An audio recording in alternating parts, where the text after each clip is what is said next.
नमस्कार। प्रस्तुत है आज का चिंतन। स्वयं विचार करने से ही मनुष्य में नए नए विचार पैदा होते हैं और उसकी मानसिक शक्तियों का विकास भी होता है। ऐसे मनुष्य के द्वारा ही समाज का कल्याण हो सकता है। तुम अपने भविष्य के सृष्टा हो। तुम अपने जीवन को उन्नत और पूर्ण बना सकते हो। ब्रह्मांड में कोई ऐसी शक्ति नहीं जो तुम पर अधिकार कर सके। तुम्हारे भीतर ऐसी महान शक्ति छिपी हुई है कि इसका ज्ञान होने पर तुम दूसरों के आश्रित नहीं रह सकते। तुमको यह प्रतीत हो जाना चाहिए कि भाग्य तुम्हारे अधीन है और पुरुषार्थ से तुम अपने जीवन को श्रेष्ठतम बना सकते हो।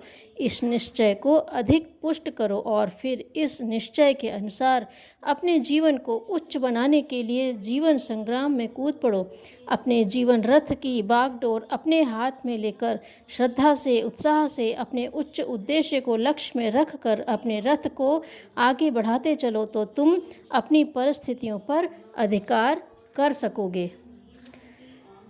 परोपकार करने से पहले हमें अपने मनुष्योचित कर्तव्य और उत्तरदायित्व को उचित रीति से निभाने की बात सोचनी चाहिए। भल मनसाहत का, मनुष्यता का, ईमानदारी का बर्ताव करना और अपने वचन का ठीक तरह से पालन करना एक बहुत ही ऊंचे दर्जे का परोपकार है। एक पैसा या पाई किसी भिखमंगे की झोली में फेंक देने से या किसी को भोजन वस्त्र बांट देने मात्र से कोई आदमी धर्म की भूमिका में प्रवेश नहीं कर सकता। सच्चा परोपकारी तो वही कहा जाएगा जो स्वयं मानवोचित कर्तव्य धर्म का पालन करता है और ऐसा ही करने के लिए दूसरों को भी प्रेरणा देता है। जो कर्तव्यपरायण हैं, जिनमें कर्तव्य शक्ति है, वे किसी दूसरे का मुंह नहीं ताकते। वे अवसर नहीं खोजते, सिर्फ अवस्था देखते हैं और जैसी स्थिति रहनी है उसी की गुरुता के अनुसार वे व्यवस्था करते हैं। आत्मसम्मान की रक्षा करना सबसे पहला धर्म है। आत्मा की हत्या करके अगर स्वर्ग भी मिले तो वह नरक है। उनसे मत डरिए जो आपके शरीर को नष्ट कर सकते हैं।